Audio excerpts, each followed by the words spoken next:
کا جو موضوع ہے وہ ڈاکٹر کمال الدین امام ہے۔ میں تھوڑا سا پہلے ڈاکٹر کمال امام کے بارے میں مختصر طور پر بتلا دوں، اس کے بعد کچھ باتیں عبارت کے ذریعے سے اور کچھ زبانی طور پر آپ سے کہہ کے اب میں انشاءاللہ وقت کے اندر اپنی بات کو ختم کرنے کی کوشش کروں گا۔ ڈاکٹر کمال امام صاحب کے بارے میں جو کچھ میں کہوں گا، اور اس کے بعد پھر مزید چونکہ ہمارے جو صاحب صدر ہیں وہ بہت اچھی طرح واقف ہے، وہ انشاءاللہ ان کا تعارف بھی کرا دیں گے۔ ڈاکٹر کمال امام اصلاً مصری ہیں اور مصر میں پیدا ہوئے، اور انہوں نے مصر میں جامع ازہر میں تعلیم حاصل کی، اور جامع ازہر میں انہوں نے پڑھایا، اور جامع زیتونہ ان دونوں جگہوں پر انہوں نے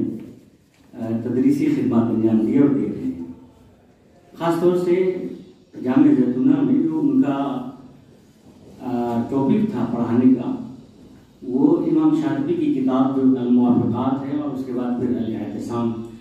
تو اس میں خاص طور سے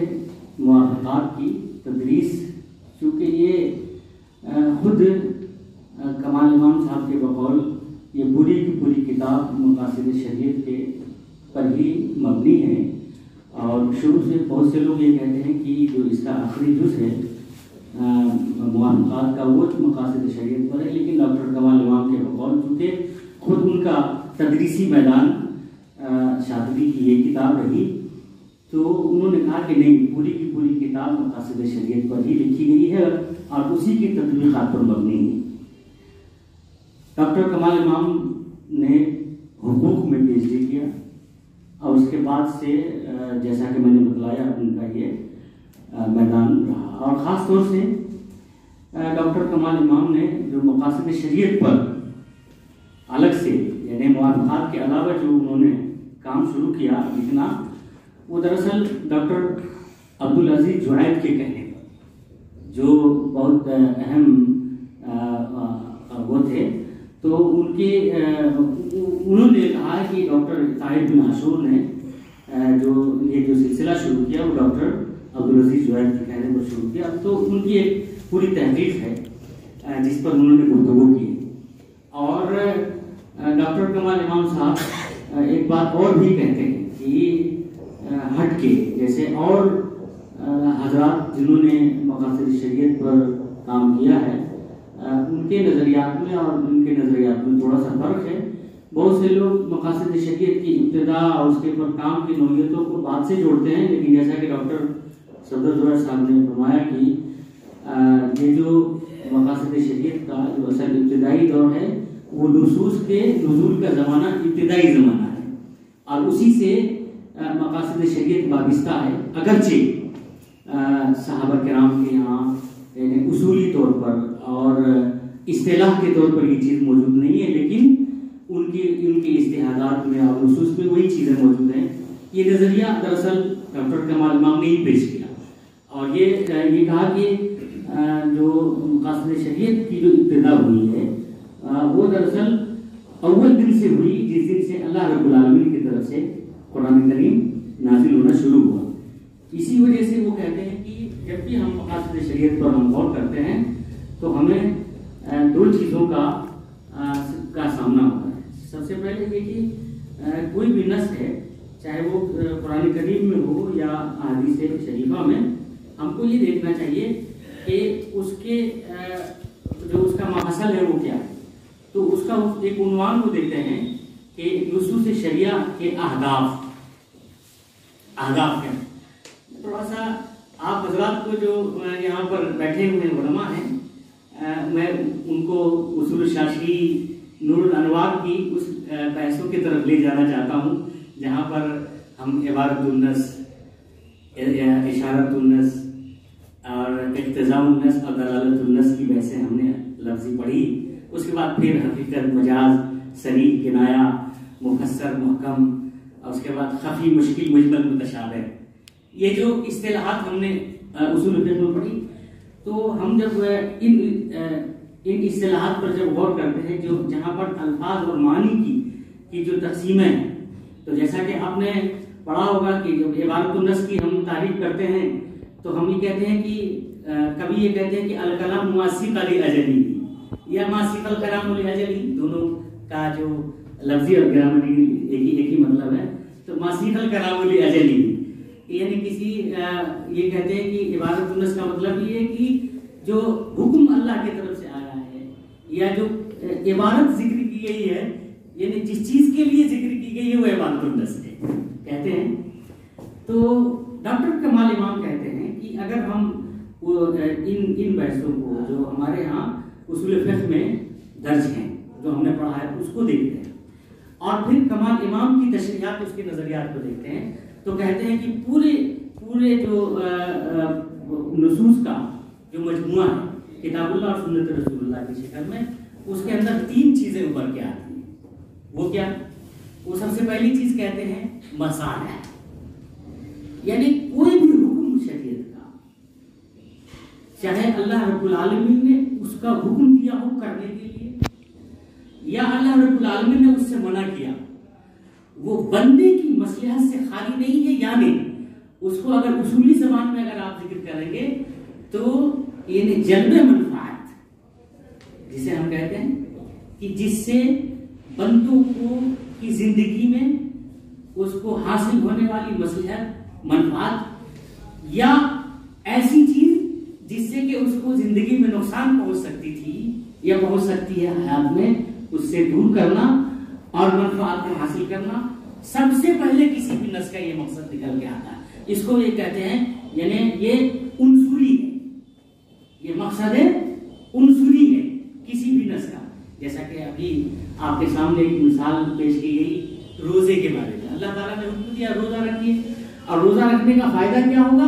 کہ آپ کو روحانیت کا کمال حاصل ہوگا، یہ مقصد.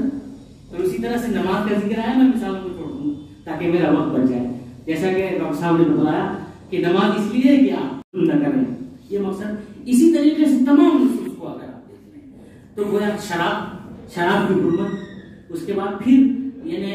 معقول اللحم جانور اور غیر معقول اللحم جانور، اس کا تجزیہ قرآن کریم میں. پھر اس کے بعد پھر تزکیہ جانور کا، الا ما ذکیتم جیسے قرآن میں کہا، اس کو ذبح کرنا. تو عام طور سے جو ہے والمعروفہ اس لیے یہ کہتے ہیں کہ خون کے اندر جو جراثیم پائے جاتے ہیں وہ ذبح کرنے سے بہت اچھے طریقے سے باہر آ جاتے ہیں. تو یہ سمجھ میں آتا ہے کہ کوئی بھی نص ہے، اس نص کا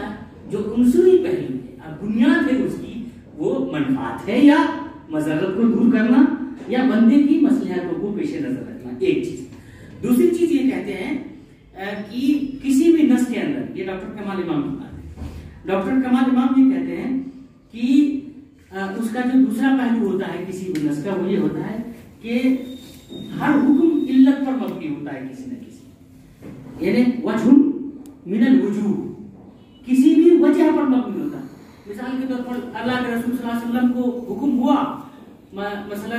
کہ آپ مکہ مکرمہ سے مدینہ منورہ ہجرت کر کے تشریف لے جائیں، تو اللہ کا یہ جو حکم ہے، اللہ کا حکم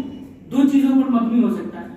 یا تو اللہ رب العالمین کو دین اسلام کو مکمل طریقے سے برپا کرنا مقصد تھا، تو اللہ تعالیٰ نے حکم دیا کہ آپ وہاں تشریف لے جائیے، ایک وجہ. دوسری وجہ اسی طرح سے ہجرت کی یہ ہوگی کہ اللہ رب العالمین رسول اللہ صلی اللہ علیہ وسلم کی ذات کو دنیا کے لیے اور آگے کے مشن کے لیے محفوظ رکھنا چاہتا تھا کہ کوئی زخم، حالانکہ اللہ کے رسول صلی اللہ علیہ وسلم کی ذات کو کوئی نقصان پہنچا ہی نہیں سکتا تھا، لیکن بظاہر انسانوں کی نظر میں جس طرح سے آپ صلی اللہ علیہ وسلم کے قتل کے در پہ ہو گئے لوگ، یہاں تک کہ آپ کا وہاں تک پیچھا کیا جہاں پر آپ جا کے پناہ گزین ہوئے اور حضرت ابوبکر کے ساتھ، تو اس کا مقصد یہ تھا گویا اللہ کے رسول صلی اللہ علیہ وسلم کو ہجرت کا حکم رب العالمین کی طرف سے اس لیے ہوا تاکہ آپ صلی اللہ علیہ وسلم کی جان کی، مال کی، عزت کی، آبرو کی حفاظت ہو سکے. اسی طرح سے پھر جیسا کہ ڈاکٹر صاحب نے ذکر کیا وہ ہجرت حبشہ کا ذکر ہے. اللہ کے رسول صلی اللہ علیہ وسلم نے ان اولین لوگوں کو جو اسلام لائے تھے ان کو حبشہ ہجرت کرنے کے لیے کیوں کہا؟ تاکہ ان کا دین، ان کا ایمان محفوظ ہو جائے اور آگے یہ دین کا سلسلہ چل سکے. یہ تو علت پر کسی نہ کسی پر مبنی ہوتا ہے، یہ معقول بات ہے۔ اس کے بعد تیسری چیز یہ فرماتے ہیں کہ نص کا جو تیسرا پہلو ہوتا ہے وہ ٹارگٹ جس کو ہم کہتے ہیں کہ آخر یعنی اگر اللہ تعالیٰ نے غور سے سننے کی چیز ہے کہ اگر اللہ رب العالمین نے کوئی حکم دیا کسی کو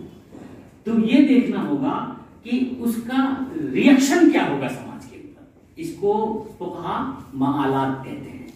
یعنی معال الافعال۔ جیسا کہ آپ نے ذکر کیا اس سے پہلے ڈاکٹر صاحب نے کہ رسول اللہ صلی اللہ علیہ وسلم کو نے مرتدین کو قتل کرنے سے منع کیا۔ کیوں؟ اس لیے کہ اگر آپ صلی اللہ علیہ وسلم، حالانکہ حکم تھا ایسا کرتے، لیکن اللہ کے رسول صلی اللہ علیہ وسلم نے منع فرمایا۔ وہ اس لیے منع فرمایا کہ لوگ کہیں گے کہ محمد اپنے ساتھیوں کو قتل کرتا ہے اپنی حکومت کی خاطر یا اپنی شخصیت کی خاطر، یہ الزام آ سکتا تھا۔ گویا اس حکم کا جو ریئیکشن ہوتا سامنے، اس کے نتائج جو سامنے آتے، تو کبھی کبھی معلوم ہوا کہ تمام نصوص کے اندر یہ تین حکمتیں ہمیشہ کار فرما ہوتی ہیں، اور اسی کے مجموعے کا نام اور اسی کے خلاصہ کا نام مقاصد شریعت ہے۔ ایک بات ڈاکٹر صاحب نے حضرت تھانوی کے حوالے سے کہی، اس میں اور اگر یہ جوڑ دیا جاتا، حضرت تھانوی رحمۃ اللہ علیہ اور اس کے علاوہ اور بھی دوسرے حضرات یہ کہتے ہیں جو لوگ علتوں پر بحث کرتے ہیں، کیونکہ یہ جز ہے اس کا کہ کسی بھی نص کی علت نکالی جا سکتی ہے کہ نہیں نکالی۔ جو لوگ حسامی پڑھی ہیں آپ حضرات نے، آپ کو معلوم ہوگا، اور آپ فوراً آپ وہاں پہنچ جائیے علت کی بحث پر۔ وہاں پر یہ دیکھ لیجیے کہ جو علماء جمہور ہیں اہل سنت والجماعت کے، اور جو علماء جمہور ہیں وہ یہ کہتے ہیں کہ اس میں تو کوئی شک نہیں ہے کہ اللہ رب العالمین کی طرف سے جو حکم آیا ہے قرآن میں اور رسول اللہ صلی اللہ علیہ وسلم کی طرف سے جو ارشادات فرمائے گئے ہیں، ایسا نہیں ہے کہ وہ کسی نہ کسی علت اور وجہ پر مبنی نہیں ہے۔ ہر حکم علت پر مبنی ہے، ہر حکم مصلحت پر مبنی ہے، اس لیے کہ اگر مصلحت سے خالی ہو جائے گا تو پھر وہ دین رحمت ہو ہی نہیں سکتا ہے، جیسا کہ علامہ ابن قیم کہتے ہیں۔ تو یہ کہتے ہیں کہ ہے تو کہ ہر حکم کسی نہ کسی علت پر مبنی ہے، لیکن کیا میں ہر حکم کی علت جاننے کا مکلف ہوں یا نہیں؟ حضرت تھانوی رحمۃ اللہ علیہ کے حوالے سے چونکہ بات آئی تو انہوں نے اس بات کی شرح کی ہے کہ یہ بات اگرچہ درست ہے کہ اللہ کی طرف سے نازل کردہ تمام احکام اور شریعت کے تمام نصوص کسی نہ کسی علت پر مبنی ہیں، لیکن یعنی ہر بندہ ان حکمتوں تک پہنچ جائے یا اس کی کھوج میں لگ جائے، اس کی علت کو تلاش کرے، اس کے مکلف ہم نہیں ہیں۔ بلکہ جس طرح سے سلف صالحین نے یہ بات کہا کہ اللہ رب العالمین نے ایک بات کہہ دی تو کہہ دی، آپ اس کی وجہ ہم کو سمجھ میں آئے یا نہ آئے، جیسا کہ آپ امر تعبدی کی بحث کو پڑھیں گے تو امر تعبدی کی بحث میں یہ بات خاص طور سے کہی جاتی ہے کہ اللہ کی طرف سے اور شریعت کی طرف سے آیا ہوا کوئی بھی حکم ہو، اگرچہ اس کی علت ہمیں سمجھ میں آئے یا نہ آئے، اس کی علت کا ادراک ہمیں ہو یا نہ ہو، اللہ کا حکم ہے تو بس ہے، تو ہم مکلف نہیں ہیں ان علتوں کے تلاش کے۔ لیکن یہاں پر ایک سوال یہ پیدا ہوتا ہے کہ اگر ہم ان علتوں کو تلاش نہیں کرتے ہیں تو پھر یہ جو اجتہادات کا، یہ جو قیاس کا اور پھر شرعی معاملات کا جو نوازل ہیں اس کے حل کا طریقہ کار کیا ہوگا؟ اس لیے کہ مطلب النصوص محدودہ، ہم کہتے ہیں کہ نصوص محدود ہے اور نوازل اور حوادثات غیر محدودہ، وہ تو انسان کی زندگی کے ساتھ چلتے رہیں گے، پیدا ہوتے رہیں گے، تو کیسے اس کو ہم حل کریں گے؟ تو ہم نے اپنے جنرل سیکریٹری کے ابتدائی سیشن میں یہ بات سنی اور بہت اچھے ڈھنگ سے انہوں نے تمہیدی طور پر یہ بات رکھی کہ جو نصوص قطعیہ ہیں، قطعی ثبوت ہیں، قطعی دلالہ ہیں، اس میں کسی طرح کی کوئی گنجائش نہیں ہے، نہ کسی تعویل کی نہ کسی توجیہ کی۔ ہاں اگر اس میں سے کوئی علت ہم کو نکل کے آتی ہے جس سے کہ ہم موجودہ زمانے کے کسی مسئلے کو حل کر سکیں تو اس کی گنجائش بہرحال باقی رہے گی۔ یہ بات جو ہے اس کے اصل جو موادیات کہتے ہیں ہم، مغز ہے مقاصد شریعت کا، اس روشنی میں۔ اس کے بعد پھر 6-7 منٹ ہمارا ہے، اس میں ڈاکٹر کمال کا میں نے تعارف آپ کو کرا دیا کہ ڈاکٹر کمال جو ہے، ڈاکٹر کمال کی شخصیت کو ہم جب دیکھتے ہیں تو اس وقت کی جتنی بھی مقاصد شریعت کے پر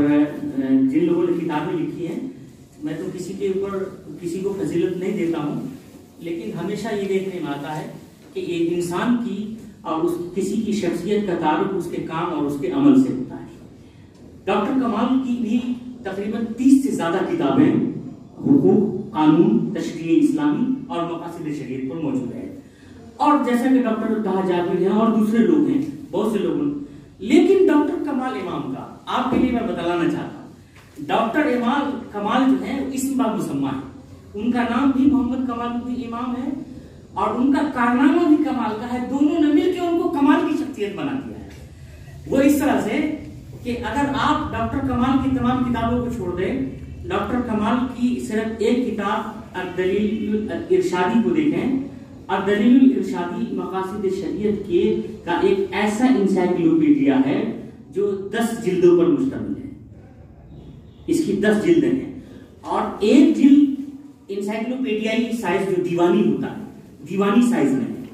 اور دیوانی سائز میں اور ہر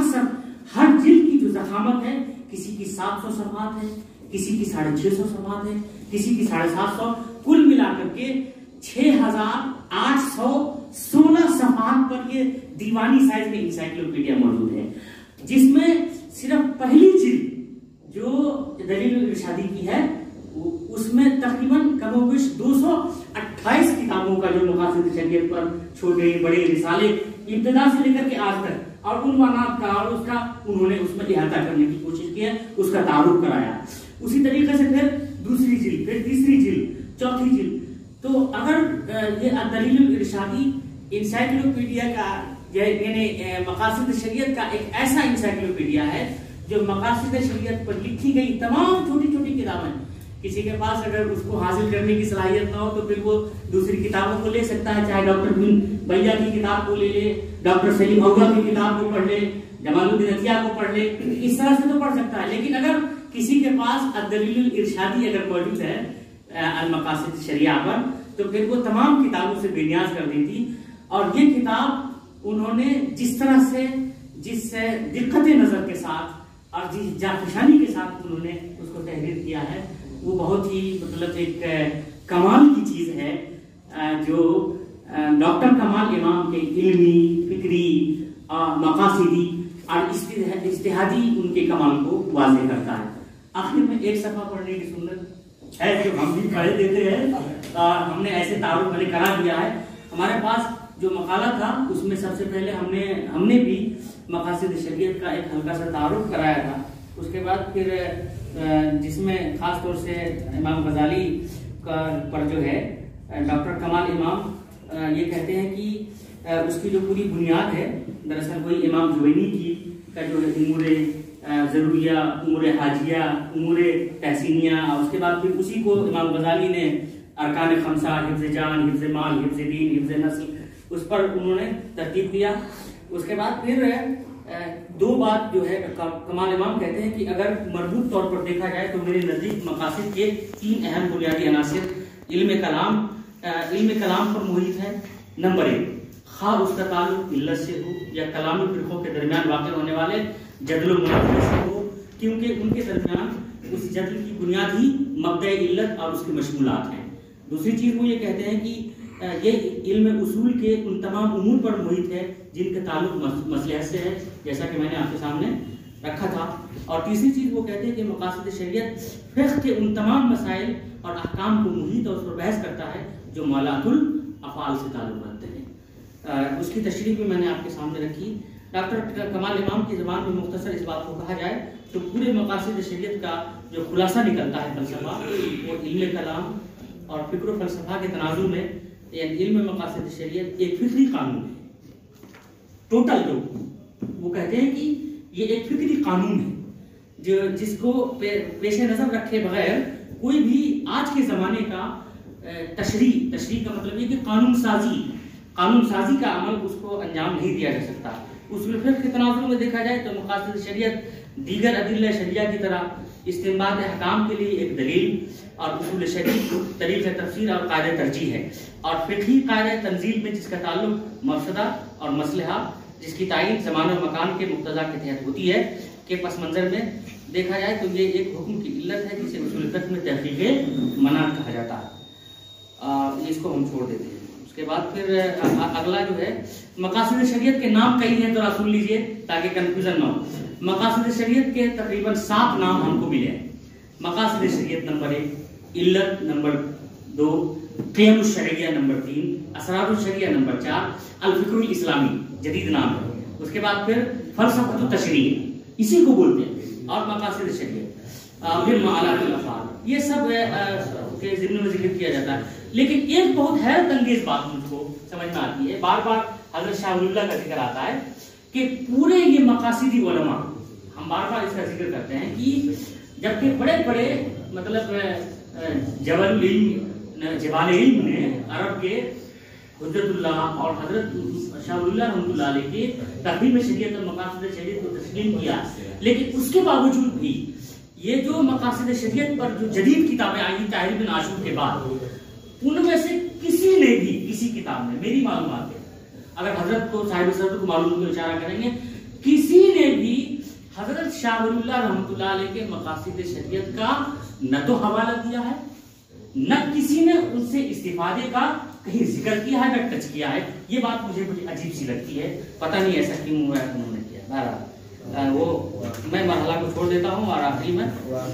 بس آخری دوانا ہم کر لیتے ہیں آپ کے تھوڑا سا ایک آخری جو کمال امام کے بارے میں ہم نے کہا، کمال امام کی خصوصیات چند جملے مقاصد انسائکلوپیڈیا۔ ڈاکٹر کمال امام نے جی جافشانی اور محنت اور دقت نظر کے ساتھ مقاصد شریعت کے پورے فلسفے پر گفتگو کی ہے اور معلومات جمع کیا ہے۔ مقاصد شریعت کا ایسا انسائکلوپیڈیا 10 جلدوں میں تیار کیا ہے، یہ کاہی نہیں بلکہ ایک علمی اور تاریخی کارنامہ ہے، اور حقیقت یہ ہے کہ علامہ کمال کا ایک ایسا علمی کارنامہ ہے جس پر مکمل کتاب لکھی جا سکتی ہے۔ میں اپنی بات ڈاکٹر احمد ذکی یمانی کے اس جملے پر ختم کرتا ہوں جو انہوں نے ڈاکٹر کمال موصوف کے تعارفی کلمات میں تحریر کیا ہے، جس سے اس مقاصدی انسائکلوپیڈیا کی اہمیت اور جامعیت بھی واضح ہوتی ہے، اور ڈاکٹر کمال کا علمی کمال بھی اشکارا ہوتا ہے۔ وہ فرماتے ہیں کہ وَمَا جَمْعَهُ وَعَرَضَهُ عَرْضًا شَيِّئًا الْأُسْتَاذ الدکتور کمال امام من هذه المصادر يربو على الألف مصدر، وليست أهمية هذا العمل الجليل في المجمع فقط ولا في التعليم الوافي بكل مصدر فحسب، وأيضا تمكن أهميته الحقيقية في الكشف عن تاريخ كان غائبا عنا لعلم المقاصد وحركة التاريخ۔ یہ احمد